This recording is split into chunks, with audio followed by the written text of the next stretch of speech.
Hello everyone, welcome on geography जुनून। Geography जुनून में आप सभी का स्वागत है। फ्रेंड्स, हम टेम्परेट और ट्रॉपिकल साइक्लोन को पिछले वीडियोस में कवर कर चुके हैं। इसमें हमने टेम्परेट और ट्रॉपिकल साइक्लोन की उत्पत्ति की आवश्यक दशाओं को अच्छे से समझ लिया है। इसके अलावा इनके फॉर्मेशन की जो अलग अलग स्टेजेस होती हैं, इनको भी हमने डिटेल में समझा है। इसके अलावा इनके कुछ कैरेक्टर्स को हमने अच्छे से देख लिया कि इनकी विशेषताएं क्या होती हैं। ट्रॉपिकल और टेम्परेट साइक्लोन के टाइप्स को भी हम डिटेल में डिस्कस कर चुके हैं। इसके अलावा हमने टेम्परेट और ट्रॉपिकल साइक्लोन का डिस्ट्रीब्यूशन हमें वर्ल्ड के किन किन रीजन्स में देखने को मिलता है, इसको भी डिटेल में समझ लिया है।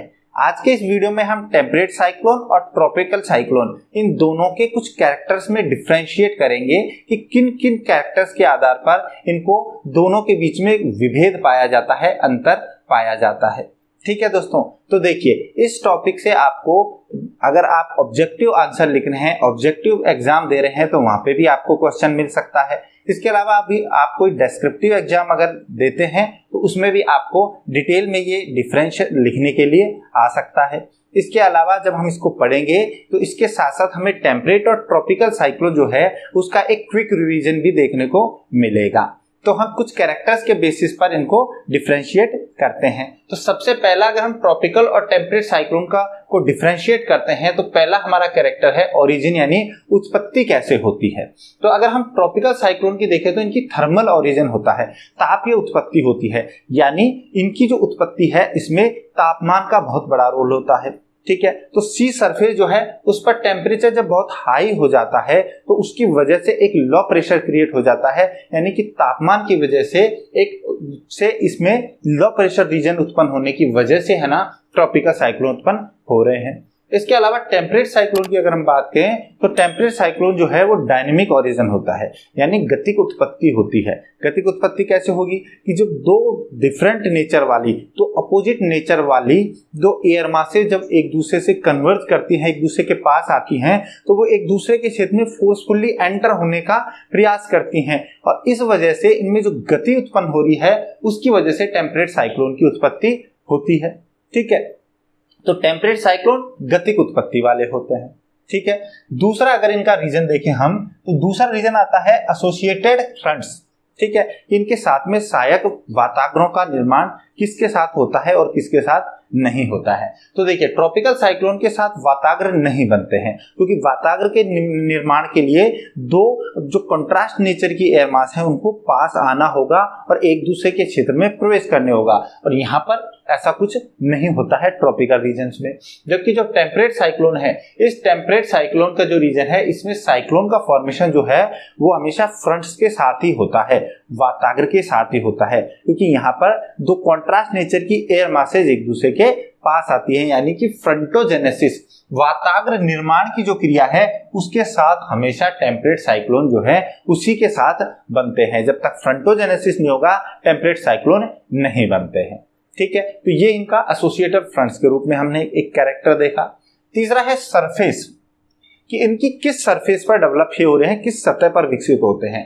तो ट्रॉपिकल साइक्लोन जो है वो सी सरफेस पर विकसित होते हैं। ठीक है, केवल जो सागरीय भाग हैं इनकी सतह पर ही विकसित होते हैं, लैंड पर ये विकसित नहीं होते हैं। और कैसी सी सरफेस पर होते हैं, जिसका टेम्परेचर जो है वो लगभग 27 डिग्री सेंटीग्रेड या उससे अधिक होता है। ठीक है, और जब ये लैंड पे पहुंचते हैं, जब स्थल भाग पे पहुंचते हैं तो वहां पहुंचने के बाद ये डिसिपेट हो जाते हैं, इनका क्षय हो जाता है। और ऐसा क्यों होता है, क्योंकि जो ट्रॉपिकल साइक्लोन है इनकी उत्पत्ति के लिए वाटर वेपर्स की अवेलेबिलिटी बहुत जरूरी होती है, और ये सी सरफेस पर ही कंटिन्यूसली अवेलेबल हो सकती है। ठीक है, क्योंकि वाटर वेपर्स की वजह से इन्हें लेटेंट हीट ऑफ कंडेंसेशन मिलती है, जो कि मेन ड्राइविंग फोर्स होता है ट्रॉपिकल साइक्लोन को आगे बढ़ाने के लिए, ट्रॉपिकल साइक्लोन की उत्पत्ति के लिए। ठीक है, तो इस वजह से ट्रॉपिकल साइक्लोन केवल सी सरफेस पर विकसित होते हैं, लैंड पे पहुंचते पहुंचते वाटर वेपर्स की सप्लाई बंद हो जाती है, इस वजह से ट्रॉपिकल साइक्लोन जो है वो क्षय हो जाते हैं। जबकि जो टेम्परेट साइक्लोन है ये लैंड और ओशियन, मतलब लैंड और सी दोनों पे विकसित हो सकते हैं, क्योंकि इनका तापमान से कोई संबंध नहीं होता है ज्यादा, इनका संबंध होता है contrast nature of air masses से, जो लैंड एयर मासेस भी हो सकती हैं और ओशियनिक एयर मासेस भी हो सकती हैं। ठीक है दोस्तों, तो इसके लिए जो है ये दोनों सतह पे बन सकता है, ये सिर्फ सी सरफेस पर बन सकता है। ठीक है। इसके बाद फोर्थ हमारा कैरेक्टर आता है सीजन, कि इनका विकास किस मौसम में होता है। तो जो ट्रॉपिकल साइक्लोन है इनका विकास जो है वो मेनली जो होता है वो लेट समर्स में होता है, गर्मी की ऋतु के लेट समर्स में इनका पीक सीजन होता है। और ये ड्यूरेशन अगर नॉर्दर्न हेमिस्फीयर में हम देखें तो अगस्त टू अक्टूबर का मंथ जो होता है उसमें सबसे ज्यादा ट्रॉपिकल साइक्लोन आते हैं, जबकि सदर्न हेमिस्फीयर में हम बात करें तो जैन टू अप्रैल, जनवरी से और अप्रैल का जो महीना होता है यहाँ पर हमें सबसे ज्यादा ट्रॉपिकल साइक्लोन देखने को मिलते हैं।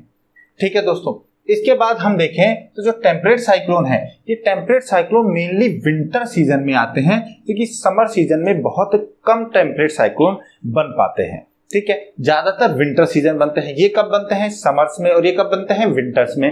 क्यों बनते हैं? देखिए, विंटर सीजन जब होता है तब अगर पोलर एयर मास की बात करें जो नॉर्दर्न साइड से आ रही है वो बहुत ज्यादा ठंडी होती है। ठीक है, जब विंटर सीजन होता है, या फिर सदर्न साइड से हम एयर मास की बात करें तो पोलर एयर मास जब सदर्न में विंटर होगी तो सदर्न पोल जो है, साउथ पोल जो है, इस पर ज्यादा पोलर एयर मास ठंडी होगी। नॉर्दर्न साइड में जब ठंड होती है, जब विंटर सीजन होता है तो नॉर्दर्न साइड के जो नॉर्थ पोल है उसमें क्या होगा? विंटर सीजन में बहुत ज्यादा पोलर एयर मास ठंडी होगी, जबकि जो ट्रॉपिकल एयर मास जो साउथ जो आ रही है वो ट्रॉपिकल एयर मास गर्म होती है। तो इस वजह से दोनों का कॉन्ट्रास्ट नेचर जो है वो बहुत ज्यादा हो जाने की वजह से टेम्परेट साइक्लोन जो है वो विंटर्स में ज्यादा विकसित होते हैं और बहुत ज्यादा स्ट्रॉन्ग बनते हैं। ठीक है, इसके बाद बात करते हैं साइज के बेसिस पर कि इनका आकार में क्या डिफरेंस होता है। दोनों के आकार में डिफरेंस अगर देखें तो जो ट्रॉपिकल साइक्लोन है इसकी अलग अलग स्ट्रेंथ के आधार पर इसकी जो साइज है वो अलग अलग हो सकती है। स्ट्रेंथ के आधार पर या बोले तो इंटेंसिटी के आधार पर। जैसे हम देखें कि ट्रॉपिकल डिस्टर्बेंसेज लो लेवल होते हैं, डिस्टर्बेंस के बाद डिप्रेशंस कम होते हैं, हरिकेन्स जो होते हैं उनकी इंटेंसिटी ज्यादा होती है तो और बड़े विस्तार क्षेत्र में हो जाते हैं। जो हरिकेन और टाइफून्स होते हैं वो तो एक जैसे इंटेंसिटी होते हैं, बट जो टॉर्नेडोज जो होते हैं वो फनल शेप में होते हैं। ठीक है, तो अब देखिए इसकी जो साइज है वो 50 से और 500 किलोमीटर के डायमीटर तक वेरी करती है। ठीक है दोस्तों, 5 से 500 किलोमीटर तक का इनका डायमीटर होता है, जबकि जो टेम्परेट साइक्लोन जो है वो हर क्षेत्र में अलग अलग साइज के हो सकते हैं। डिपेंड करता है कि एयर मास कितने बड़े रीजन में बन रहा है। ठीक है, बट अगर ओवरऑल देखें तो ट्रॉपिकल साइक्लोन की तुलना में ये ज्यादा बड़े क्षेत्र को कवर करती हैं। ठीक है, इनका जो डायमीटर है वो 300 से 2000 किलोमीटर तक हो सकता है। तो टेम्परेट साइक्लोन जो है वो बड़े रीजन को कवर करते हैं, जबकि ट्रॉपिकल साइक्लोन छोटे को। ये 50 से 500 किलोमीटर का डायमीटर हो सकता है, इनका 300 से 2000 किलोमीटर तक का डायमीटर हो सकता है टेम्परेट साइक्लोन का। ठीक है, अब शेप की बात करते हैं कि शेप कैसी होती है, इनकी आकृति कैसी होती है। तो ये मोस्टली सर्कुलर और इलिप्टिकल शेप में होते हैं। ट्रॉपिकल साइक्लोन जो है वो ज्यादातर सर्कुलर शेप में है या फिर दीर्घवृत्ताकार इलिप्टिकल शेप में होते हैं, जबकि जो टेम्परेट साइक्लोन है ये वेज शेप में होते हैं। वेज शेप का मतलब होता है इन्वर्टेड वी। ठीक है, इन्वर्टेड वी जो होते हैं इसके शेप में होते हैं टेम्परेट साइक्लोन।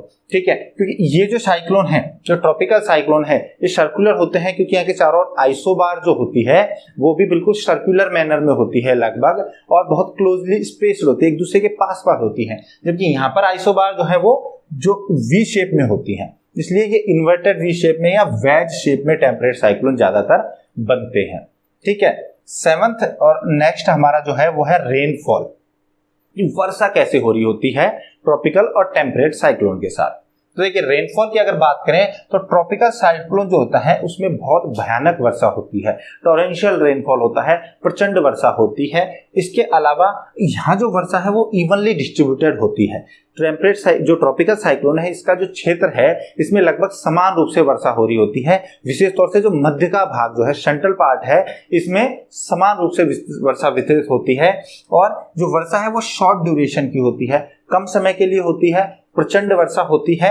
और ये साइक्लोन अगर मान लीजिए किसी एक जगह बहुत अधिक समय तक, कई दिनों तक ठहरा रह जाए तो हो सकता है कि वर्षा ज्यादा दिन तक हो, नहीं तो अगर ये तेजी से महासागरों की सतह से चल करके और कुछ दिनों के अंदर ही जब स्थल भाग पर कोस्टल रीजन में पहुंचता है तो वहां पहुंचते पहुंचते लगभग क्षय हो जाता है और वर्षा रुक जाती है। ठीक है दोस्तों, तो इसमें बहुत कम समय के लिए वर्षा होती है, मगर होती है जो बहुत प्रचंड वर्षा होती है, क्योंकि इसके साथ क्यूमुलोनिम्बस क्लाउड जो है वो काफी ऊंचाई तक क्यूमुलोनिम्बस क्लाउड बनते हैं। जबकि अगर हम टेम्परेट साइक्लोन की बात करें तो टेम्परेट साइक्लोन में अगर हम कहें तो ऐसा नहीं है कि पूरे साइक्लोन में एक जैसी वर्षा होगी। देखिए यहाँ पर दो तरह के फ्रंट बनते हैं, वार्म फ्रंट और कोल्ड फ्रंट। वार्म फ्रंट के साथ वार्म एयर धीरे धीरे राइज होती है और कोल्ड फ्रंट के साथ वार्म एयर जो है वो तेजी से धकेल दी जाती है ऊपर की ओर। तो इस वजह से यहाँ पर अलग अलग सेक्टर्स में है ना अलग अलग इंटेंसिटी की रेनफॉल हो सकती है, इसलिए इस पे डिस्ट्रीब्यूशन जो है वो इवन नहीं होता, एक जैसा डिस्ट्रीब्यूशन रेनफॉल का यहाँ नहीं मिलता है।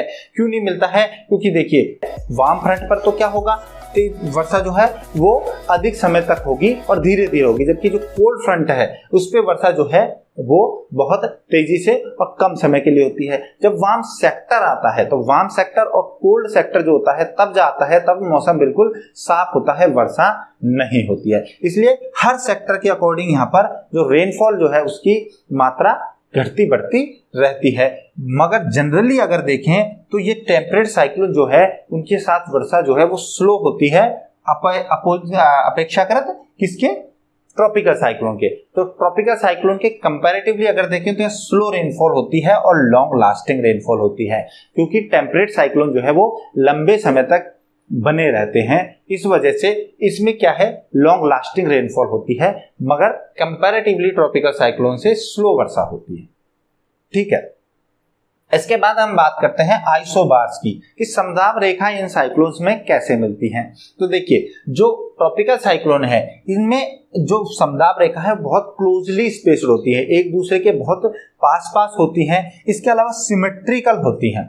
ठीक है, सिमेट्रिकल मतलब दोनों में सब में जो है वो एक जैसी लगभग समानता पाई जाती है और सर्कुलर हो सकती है, नियरली सर्कुलर होती है। हमने शेप भी देखी, लगभग सर्कुलर होती है, तो सर्कुलर होती है। और इंटेंस लो प्रेशर होता है सेंटर में, जो केंद्रीय भाग है उस पर बहुत ज्यादा लो प्रेशर होता है और इस वजह से यहाँ पर प्रेशर ग्रेडियंट भी बहुत हाई होता है।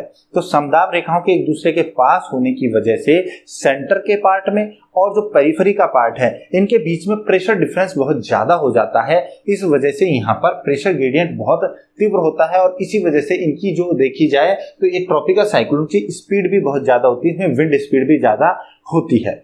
ठीक है दोस्तों, जबकि जो टेम्परेट साइक्लोन है इसमें आइसोबार्स जो है वो वेस्ट शेप में होती है, लगभग वी की शेप में होती हैं। और जो लो प्रेशर जो है, जो प्रेशर ग्रेडियंट जो है वो कम होता है। यहाँ पर इंटेंस प्रेशर ग्रेडियंट होता है, बहुत हाई प्रेशर ग्रेडियंट डेवलप होता है ट्रॉपिकल साइक्लोन में।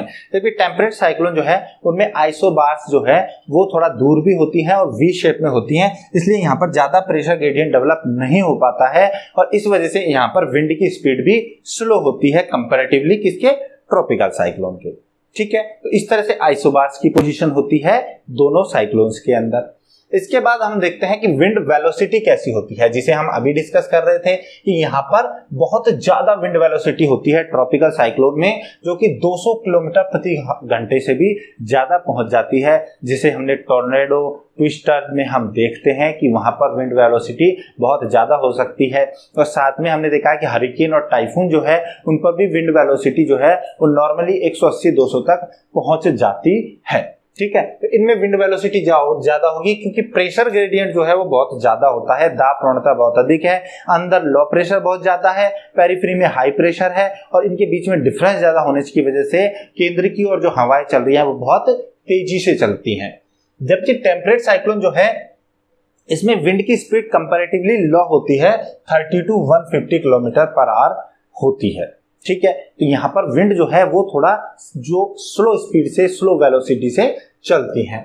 इसके बाद नेक्स्ट कैरेक्टर अगर हम देखें तो डिस्ट्रक्शन कैसा होता है। ठीक है, यानी विनाशक स्वरूप इनका देखें तो कौन सा ज्यादा विनाशकारी होता है, कौन सा ज्यादा नुकसान पैदा करता है। तो ट्रॉपिकल साइक्लोन जो है उनमें बहुत हाई विंड वेलोसिटी होती है और इस हाई विंड वेलोसिटी की वजह से यहाँ पर बहुत ज्यादा ट्रॉपिकल साइक्लोन जो है वो कोस्टल रीजन्स में बहुत ज्यादा डिस्ट्रक्टिव इफेक्ट देते हैं। ठीक है, क्योंकि कोस्टल रीजन्स पे जाकर के ही ये सबसे ज्यादा टकराते हैं और टकराने के बाद ये धीरे धीरे कम होने लगते हैं। तो विंड वेलोसिटी की वजह से यहाँ पर बहुत हाई विंड वेलोसिटी की वजह से ट्रॉपिकल साइक्लोन जो है वो ज्यादा डिस्ट्रक्टिव होते हैं और साथ में यहाँ पर स्टॉर्म सर्ज भी आते हैं। स्टॉर्म सर्ज का मतलब है कि जब ये आते हैं तो उसकी वजह से महासागर की जो जल है उसका स्तर बढ़ जाता है और बड़ी बड़ी लहरें उत्पन्न होती हैं जो कोस्टल रीजन में पहुंच करके फ्लडिंग भी करती हैं और साथ में अपने साथ साथ बहुत ज्यादा मात्रा में मलबा वगैरह ला करके कोस्टल रीजन्स को अफेक्ट करती है। ठीक है दोस्तों, तो स्टॉर्म सर्ज की वजह से और विंड वेलोसिटी की वजह से ट्रॉपिकल साइक्लोन ज्यादा डिस्ट्रक्टिव होते हैं, मगर जो टेम्परेट साइक्लोन है ये कम डिस्ट्रक्टिव होते हैं विंड के वजह से। ठीक है, विंड की वजह से ये कम डिस्ट्रक्टिव होते हैं, यहाँ पर विंड की स्पीड कम होती है, मगर जो भी डिस्ट्रक्शन होता है वो फ्लडिंग की वजह से हो सकता है। क्यों हो सकता है? क्योंकि टेम्परेट साइक्लोन जो है वो क्या करते हैं, लंबे समय तक बरसते हैं। टेम्परेट साइक्लोन में ज्यादा लंबे समय तक वर्षा होती है और इतनी ज्यादा मात्रा में वर्षा हो जाती है कि बाढ़ के हालात बन जाते हैं और बाढ़ की वजह से जो है जान माल की क्षति होती है। विंड की वजह से ज्यादा इफेक्ट नहीं करते हैं ये। ठीक है, विंड वेलोसिटी इतनी कम होती है कि इसकी वजह से ऐसा नहीं होता है कि जैसे ट्रॉपिकल साइक्लोन में होता है कि जो अनटाइड चीजें हैं जैसे ट्विस्टर टॉर्नेडोज में होता है कि रेल पुल है ये सबको उड़ा के ले जाएगी, रेल लाइन हो पुल हो या कोई भी अनटाइड चीजें हो उनको लेके जाएगी, घरों की छतों को उड़ा ले जाएगा, ऐसा नहीं होता है इसमें। ठीक है, टेम्परेट साइक्लोन में ऐसा नहीं होता, ट्रॉपिकल साइक्लोन में ऐसा हो सकता है। अब इनके लाइफ टाइम की बात करें कि इनका लाइफ साइकिल कितना लंबा चलता है। ठीक है, तो जो ट्रॉपिकल साइक्लोन है वो 1 वीक से ज्यादा समय तक, बहुत कम चांस होते हैं कि 1 वीक से ज्यादा तक रुके, 1 वीक से ज्यादा समय तक ये जीवित नहीं रह पाता है। और जैसे ये ग्राउंड पे पहुंचता है, महासागरों पे उत्पन्न हुआ, ग्राउंड पे पहुंचेगा, ग्राउंड पे पहुंचते ही जैसे ही वाटर वेपर्स की सप्लाई बंद होगी और ये साइक्लोन जो है वो डिसिपेट हो जाते हैं। तो 1 वीक से ज्यादा नहीं होते, क्योंकि एक तो ये बहुत तेजी से आगे भी बढ़ते हैं। ठीक है, ये साइक्लोन बहुत तेजी से आगे बढ़ते हैं और जल्दी से स्थल पर पहुंच जाते हैं, जबकि जो टेम्परेट साइक्लोन है ये लगभग 2 से 3 वीक तक का इनका लाइफ टाइम होता है। 2 से 3 वीक तक जो है ये एक्टिव रह सकते हैं, जीवित रह सकते हैं टेम्परेट साइक्लोन। इसके बाद हम नेक्स्ट कैरेक्टर इसका देखते हैं कि इनका रूट या पाथ क्या होता है, किस रूट से ये आगे बढ़ते हैं। तो जो ट्रॉपिकल साइक्लोन है, ट्रॉपिकल साइक्लोन हमेशा ईस्ट टू वेस्ट डायरेक्शन में चलते हैं। ईस्ट टू वेस्ट आप समझिए, ईस्ट टू वेस्ट कैसे कि इनकी जो उत्पत्ति है वो कहाँ होती है, इनकी उत्पत्ति जो है वो महासागरों के पश्चिमी भागों में ज्यादा होती है। ठीक है, तो सागरों के पश्चिमी भागों में जो महासागरीय जलधाराएं वो ला करके जल को इकट्ठा कर देती हैं। वाटर लेवल जो है वार्म वाटर का वो बढ़ जाता है, इसके साथ वार्म वाटर जो है वो लगभग 27 डिग्री सेंटीग्रेड का टेम्परेचर गेन कर लेता है। तो ये वहां पर ट्रॉपिकल साइक्लोन्स के बनने की कंडीशंस आइडियल हो जाती हैं। इसके बाद यहां से ये साइक्लोन जो है वो वेस्टर्न डायरेक्शन की ओर चलने लगते हैं, कोस्टल रीजन्स की ओर चलने लगते हैं, जबकि जो टेम्परेट साइक्लोन है ये वेस्टर्न रीजन में बनते हैं और ईस्ट की ओर चलते हैं। ठीक है, तो इनकी डायरेक्शन वेस्ट टू ईस्ट होती है। ऐसा क्यों होता है? क्योंकि ये साइक्लोन जो है जो वेस्ट टू ईस्ट डायरेक्शन में चलने वाले ये साइक्लोन ज्यादातर किससे अफेक्टेड होते हैं, इनकी जिस टेम्परेट रीजन में बन रहे हैं वहां पर हमें वेस्टर्ली पछुआ पवनें मिलती हैं। तो पछुआ पवनों के प्रभाव में ये तो वेस्ट टू ईस्ट डायरेक्शन में चलते हैं, जबकि ये जो साइक्लोन है ईस्ट टू वेस्ट चलते हैं। इनका जो प्रभाव है ये जो है हमारे ट्रेड विंड्स हैं जिन्हें ईस्टर्ली वेव्स कहते हैं, इनके प्रभाव में ज्यादा होते हैं। ठीक है, तो ईस्टर्ली वेव्स की ट्रॉपिकल बेल्ट में तो ईस्टर्ली वेव्स का रहेगी, इस वजह से ईस्ट टू वेस्ट चल रही है। इधर वेस्टर्लीज रहेंगी, इस वजह से ये जो है वेस्ट टू ईस्ट डायरेक्शन में चलते हैं। ठीक है, तो इनकी डायरेक्शन जो है पाथ रूट जो है उसमें भी डिफरेंस होता है। ठीक है, इसके बाद इनका टेम्परेचर डिस्ट्रीब्यूशन देखें, दोनों के टेम्परेचर डिस्ट्रीब्यूशन में क्या डिफरेंस है। तो जो ट्रॉपिकल साइक्लोन है इसमें जो टेम्परेचर है वो सेंटर में हमें इवनली डिस्ट्रीब्यूटेड मिलता है, जो केंद्र में जो तापमान है वो बहुत हाई होता है, और वो हाई तापमान जो ट्रॉपिकल साइक्लोन का जो सेंट्रल रीजन है, केंद्रीय भाग है, वहां पर समान रूप से वितरित मिलेगा, इक्वली डिस्ट्रीब्यूटेड मिलता है। जबकि टेम्परेट साइक्लोन में ऐसा नहीं हो सकता है, क्योंकि टेम्परेट साइक्लोन जो है उसमें अलग अलग सेक्टर बनते हैं, warm front, warm sector, cold front, cold sector. तो हर जगह तापमान की दशा जो है वो अलग अलग होती है। ठीक है, इस वजह से सेक्टर वाइज अगर देखें तो इसका टेम्परेचर डिफरेंट होता है। इस वजह से हम कह सकते हैं कि जो टेम्परेट साइक्लोन है इनमें टेम्परेचर डिस्ट्रीब्यूशन अनइवन होता है, डिपेंड करता है कि कौन सा सेक्टर साइक्लोन का आया है किसी क्षेत्र में, उसके आधार पर तापमान दशाएं होती हैं। जैसे वार्म फ्रंट आएगा तो तापमान बढ़ने लगेगा, फिर जब वार्म सेक्टर आ जाएगा तो तापमान बढ़ जाएगा, फिर कोल्ड फ्रंट और कोल्ड सेक्टर आएंगे तो तापमान गिरने लगता है। ठीक है, तो ऐसे इसमें तापमान की दशाएं साइक्लोन के साथ बदलती रहती हैं। इसके बाद आता है काम रीजन, शांत क्षेत्र किसमें कहां कहां पाया जाता है।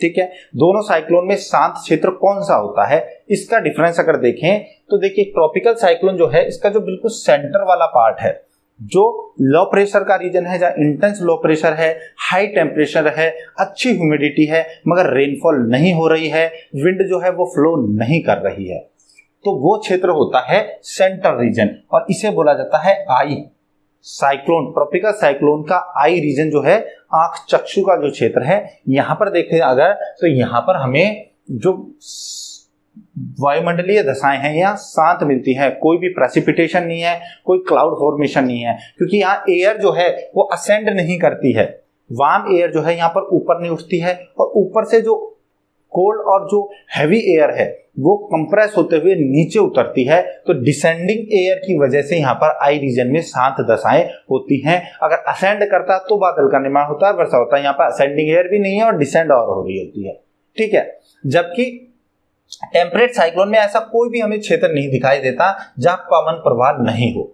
यहाँ पर एक चक्रीय रूप में जो वेज के शेप में जो चल रहा है साइक्लोन, यहाँ हर क्षेत्र में विंड जो है वो फ्लो कर रही होती है, कहीं वार्म होती है, कहीं यहाँ पर कोल्ड होती है, बट यहाँ पर पूरा एक विंड जो फ्लो है वो हमें मेंटेन दिखाई देता है। टेम्परेट साइक्लोन के अंदर कोई भी शांत क्षेत्र नहीं होता है। इसके बाद ड्राइविंग फोर्स की बात करते हैं कि ऐसा कौन सा बल है जो हमें टेम्परेट साइक्लोन और ट्रॉपिकल साइक्लोन को बनाने के लिए, इसको आगे बढ़ाने के लिए, इनको एक्टिव रखने के लिए जरूरी होता है। तो ट्रॉपिकल साइक्लोन में ऐसा होता है लेटेंट हीट ऑफ कंडेंसेशन, यानी संघनन की गुप्त ऊष्मा। ये कैसे बनती है, देखिए जब वार्म सरफेस पे से ट्रॉपिकल साइक्लोन का फॉर्मेशन हो रहा होता है तो वाटर वेपर्स की कंटिन्यू सप्लाई हो रही है महासागरीय सतह से, और महासागरीय सतह पर जब वार्म एयर के साथ साथ वाटर वेपर जा रहा है तो वाटर वेपर में लेटेंट हीट ऑफ इवेपोराइजेशन होता है। जब ऊपर उठती है वायु तो ऊपर उठने के बाद ये राइज करने के बाद ठंडी होती है, कंडेंसेशन होता है, और एयर से जो वाटर वेपर्स है इससे लेटेंट हीट ऑफ कंडेंसेशन बाहर निकलती है, जो कि पहले इसमें लेटेंट हीट ऑफ इवेपोराइजेशन के रूप में स्टोर थी। बाहर निकलने पर इसको बोलेंगे लेटेंट हीट ऑफ कंडेंसेशन। और इस ऊर्जा की वजह से, ये ऊष्मा एक ऊर्जा ही है, इस ऊर्जा की वजह से साइक्लोन जो है ट्रॉपिकल साइक्लोन वो कंटिन्यू एक्टिवली मूव करते रहते हैं। तो ड्राइविंग फोर्स क्या है यहाँ पर, लेटेंट हीट ऑफ कंडेंसेशन। जबकि टेम्परेट साइक्लोन जो होते हैं इसमें मेन रोल जो होता है वो डेंसिटी और टेम्परेचर डिफरेंस का होता है दोनों एयर मासेस के बीच में। वार्म एयर मास और कोल्ड एयर मास जो है इनके बीच में देखिए तो डेंसिटी में भी डिफरेंस होगा, कोल्ड एयर ज्यादा डेंस होगी, वार्म एयर जो है वो कम डेंस होगी। ठीक है, जबकि इनके बीच टेम्परेचर डिफरेंस भी होगा, कोल्ड और वार्म एयर मास है, तो इन दोनों की वजह से यहाँ पर फ्रंट का निर्माण होता है, और इसी वजह से यहाँ पर मेन ड्राइविंग फोर्स जो है वो क्या है, डेंसिटी और टेम्परेचर का डिफरेंस। मान लीजिए दो एयर मास जिनकी डेंसिटी और टेम्परेचर अलग अलग हैं, ये जब एक दूसरे के पास आते हैं तो क्या होता है, जो फ्रंट है वो लहरदार बनने लगता है, वेव लाइक फ्रंट बनता है, और ये धीरे धीरे एक पूरा वैज शेप में फ्रंट बन के वार्म और कोल्ड फ्रंट क्लियरली बन जाते हैं। मगर जैसे जैसे ये पास आती हैं तो आपको पता है कि जो फ्रंट होते हैं वो एक कन्वर्जेंस जोन का काम भी करते हैं, संक्रमण क्षेत्र का काम भी करते हैं, जहां कोल्ड एयर मास और वार्म एयर मास आकर के मिलती है, एक दूसरे के जो गुण हैं, जो टेम्परेचर और जो डेंसिटी या इनका देखें प्रेशर जोनों का जो गुण है, ये ह्यूमिडिटी के जो गुण है वो आपस में मिक्स करते हैं और एक समांगता का, एक होमोजेनस क्षेत्र बनाने का प्रयास करती हैं। ठीक है, अब जैसे जैसे अगर हम देखें कि इनके बीच में तापमान और घनत्व में ज्यादा अंतर होगा तो एक स्ट्रॉन्ग हमें यहाँ पर टेम्परेट साइक्लोन मिल सकता है। मगर अगर मान लीजिए इनके दोनों के बीच में तापमान में और घनत्व में हमें अंतर कम है, इनकी ह्यूमिडिटी में भी डिफरेंस कम है, तो ये दोनों के बीच जो फ्रंट बनते हैं वो वीक फ्रंट होते हैं और साइक्लोन भी वीक विकसित होते हैं। ठीक है, और एक समय ऐसा आता है जब इन दोनों के बीच टेम्परेचर का और ह्यूमिडिटी का, डेंसिटी का डिफरेंस समाप्त हो जाता है, तो ये जो साइक्लोन है ये डिसिपेट कर जाते हैं, साइक्लोन समाप्त हो जाते हैं। ठीक है दोस्तों, तो यहाँ पर डेंसिटी और टेम्परेचर का रोल होता है। इसके बाद हम नेक्स्ट कैरेक्टर देखें तो सरफेस एंटी साइक्लोन की बात करते हैं कि प्रति चक्रवातीय दिशाएं हमें धरातल पर किस किस साइक्लोन के साथ देखने को मिलती हैं। तो जो ट्रॉपिकल साइक्लोन है इनके साथ कोई भी सरफेस एंटी साइक्लोन कोई एसोसिएटेड नहीं होता है, ना तो पहले कोई एंटी साइक्लोन बनता है ना बाद में बनता है, समझ गए आप। क्योंकि जो ट्रॉपिकल साइक्लोन है, ये ट्रॉपिकल साइक्लोन जब फॉर्मेशन होता है तो इनकी उत्पत्ति थर्मल रीजन से होती है, लो प्रेशर से होती है, ठीक है। तो लो प्रेशर जब डेवलप हो जाएगा तो डायरेक्ट साइक्लोनिक मूवमेंट डेवलप हो जाएगी, और जैसे ये स्थल भाग की ओर पहुंचेंगे वहां जाके वीक होकर के एयर जो है वो बिल्कुल शांत होकर के बिल्कुल समाप्त हो जाएगी, ठीक है। जबकि जो टेम्परेट साइक्लोन है इनकी उत्पत्ति के साथ साथ और या तो इनकी उत्पत्ति से पहले या इनके बाद में जो साइक्लोन जो है उसके जस्ट अपोजिट यानी एंटी साइक्लोनिक मूवमेंट देखने को मिलती है। यानी जो एंटी साइक्लोन है वो टेम्परेट साइक्लोन के साथ एसोसिएटेड होते हैं, और एंटी साइक्लोन जो होते हैं इनमें साइक्लोन्स के जस्ट अपोजिट डायरेक्शन में विंड चलती है। सेंटर में होता है हाई प्रेशर और सेंटर से पेरिफेरी की ओर विंड चल रही होती है, और ये जो चल रही है विंड, ये अगर हम देखें तो जो एंटी साइक्लोन है ये नॉर्दर्न हेमिस्फीयर में अगर हम देखें तो ये घड़ी की सुई की दिशा में यानी क्लॉकवाइज होते हैं, जबकि सदर्न हेमिस्फीयर में ये एंटी क्लॉकवाइज होते हैं, ठीक है दोस्तों। तो एंटी साइक्लोन जो है वो हमें से टेम्परेट साइक्लोन के प्रीसीड और सक्सीड यानी दोनों आगे और पीछे हमें देखने को मिल सकते हैं, ठीक है दोस्तों। जबकि अगर हम इनकी इन्फ्लुएंस ऑन इंडिया, हम इंडिया के संदर्भ में, ठीक है, आप किसी भी डेस्क्रिप्टिव एग्जाम में लिख रहे हैं, चाहे आप यूपीएससी का मेंस लिख रहे हैं, तो आपको ये पता होना चाहिए कि आप इंडिया के पर्सपेक्टिव में अगर किसी भी चीज को दिखाते हैं तो वहां पर आपके मार्क्स गेन करने के ज्यादा चांसेस होते हैं। तो इस पूरे ट्रॉपिकल और टेम्परेट साइक्लोन का जब आप डिफरेंस लिखें तो इसका विशेष तौर से इंडिया पर प्रभाव भी लिखिए कि इंडिया पर क्या प्रभाव पड़ता है। तो आप ट्रॉपिकल साइक्लोन को देखें तो ट्रॉपिकल साइक्लोन जो है वो हमारे इंडिया के वेस्ट और ईस्ट दोनों कोस्ट को अफेक्ट करते हैं, ठीक है, मगर सबसे ज्यादा जो है ये ईस्टर्न कोस्ट को अफेक्ट करते हैं, वेस्टर्न कोस्ट को कम अफेक्ट करते हैं। ऐसा क्यों होता है? क्योंकि जो ट्रॉपिकल साइक्लोन है वो ज्यादा बनते हैं बे ऑफ बंगाल में, बंगाल की खाड़ी में सबसे ज्यादा विकसित होते हैं। लगभग 6 से 7 साइक्लोन पर ईयर आते हैं, जबकि जो अरब सागर है वहां पर लगभग 2-3 साइक्लोन ही पर ईयर डेवलप होते हैं। और ज्यादा देखें तो बे ऑफ बंगाल का जो रीजन है यहाँ पर ज्यादा इंटेंस साइक्लोन डेवलप होते हैं, ज्यादा देखें तो अच्छी इंटेंसिटी वाले साइक्लोन डेवलप होते हैं। इसलिए यहाँ पर ईस्टर्न कोस्ट ऑफ इंडिया जो है वो ट्रॉपिकल साइक्लोन से ज्यादा अफेक्ट होता है, जबकि वेस्टर्न कोस्ट है वो कम अफेक्ट होता है, क्योंकि अरब सागर जो है उसमें कम साइक्लोन बनते हैं। दूसरी वजह ये हो सकती है कि जो ये साइक्लोन है इनकी ज्यादातर मूवमेंट ट्रॉपिकल साइक्लोन की होती है जो होती है ईस्ट टू वेस्ट डायरेक्शन में होती है, ठीक है। तो जो वेस्ट डायरेक्शन में चलेंगे तो सोचिए ये इंडिया है, तो इंडिया के इस तरफ यहाँ अगर बे ऑफ बंगाल में डेवलप हो रहे हैं तो ये इस तरफ चलेंगे तो ईस्टर्न कोस्ट को अफेक्ट करेंगे। अरब सागर में अगर चल रहे हैं तो अरब सागर में बनने के बाद इनको वेस्टर्न में जाना होगा, तो ये किस तरफ चलेंगे? ये इनको चलना होगा यहाँ पर जो अरेबियन पेनिनसुला है इस तरफ चलना होगा। तो यहाँ पर ये हमारे जो वेस्टर्न कोस्ट है इसको कम अफेक्ट कर पाते हैं। जबकि हम टेम्परेट साइक्लोन की बात करें तो टेम्परेट साइक्लोन भी इंडिया के वेदर को अफेक्ट करते हैं, क्योंकि ट्रॉपिकल साइक्लोन तो ज्यादातर हमें समर सीजन में मिल रहे हैं, तो लेट समर्स में हमें ये अफेक्ट करते हुए मिलते हैं, मगर टेम्परेट साइक्लोन जो है वो हमें विंटर सीजन में देखने को मिलते हैं। जब हम देखते हैं कि जो टेम्परेट साइक्लोन जो डेवलप हो रहे होते हैं नॉर्थ अटलांटिक में डेवलप हो रहे होते हैं, या हम कहें कि मेडिटेरियन सी के ऊपर भी जो विकसित हो रहे होते हैं, इनको क्या करती हैं जो हमारी सब ट्रॉपिकल वेस्टर्ली जेट जो है वो अपने साथ खींच करके और इंडिया के वेस्टर्न पार्ट तक नॉर्थ वेस्टर्न रीजन में ले आती है, ठीक है। तो इन वेस्टर्न डिस्टर्बेंसेस की वजह से इंडिया का जो नॉर्थ वेस्टर्न रीजन है, जो राजस्थान, पंजाब, हरियाणा, पश्चिम उत्तर प्रदेश का जो क्षेत्र है, यहाँ पर सर्दी के दिनों में वर्षा होती है और इसको बोला जाता है वेस्टर्न डिस्टर्बेंसेस, यानी पश्चिमी विक्षोभ कहा जाता है, जिसे मावठ की वर्षा भी इसी की वजह से होता है, सर्दी के दिनों में होती है। तो साइक्लोन दोनों ही अफेक्ट करते हैं, ट्रॉपिकल और टेम्परेट भी, मगर ट्रॉपिकल साइक्लोन अफेक्ट करते हैं हमारे ईस्टर्न और वेस्टर्न कोस्ट को, जबकि जो टेम्परेट साइक्लोन है वो अफेक्ट करते हैं नॉर्थ वेस्टर्न इंडिया को, ठीक है। और ये जो ज्यादा अफेक्ट करते हैं ट्रॉपिकल साइक्लोन ये करते हैं समर सीजन में, जबकि टेम्परेट साइक्लोन जो है हमें विंटर सीजन में ज्यादा अफेक्ट करते हैं, ठीक है दोस्तों। ये कुछ मेन कैरेक्टर्स थे जिनके बेसिस पे आप ट्रॉपिकल और टेम्परेट साइक्लोन को डिफरेंशिएट कर सकते हैं। जब आप इनके डिफरेंस को पढ़ रहे हैं तो इसके साथ साथ आपको इनके फॉर्मेशन का, इनके कैरेक्टरिस्टिक्स का, इनका विशेष तौर से डिस्ट्रीब्यूशन जो है इनका भी थोड़ा नॉलेज होनी चाहिए, जो आप मेरे पिछले वीडियोस को देख करके अच्छे से गेन कर सकते हैं। अगर आप उनको देख लेंगे तो उसके बाद आपको ये जो डिफरेंसेस हैं वो क्लियरली समझ में आ जाएंगे। आप उनका जो लिंक है मैंने वो डिस्क्रिप्शन बॉक्स में दिया है, वहां से आप इन वीडियोस को देख सकते हैं। अब आई होप कि आपको ये जो डिफरेंस है, जिन लोगों ने वीडियो देख लिया है उनको क्लियरली समझ में आ गया है, जिनको नहीं आया वो एक बार जा करके उन वीडियोस को देखें। वहां पे मैंने बहुत अच्छे से आपको ट्रॉपिकल और टेम्परेट साइक्लोन को अच्छे से समझाया है। ठीक है दोस्तों, तो चलिए मिलते हैं अगले वीडियो में एक नए टॉपिक के साथ। Thank you so much.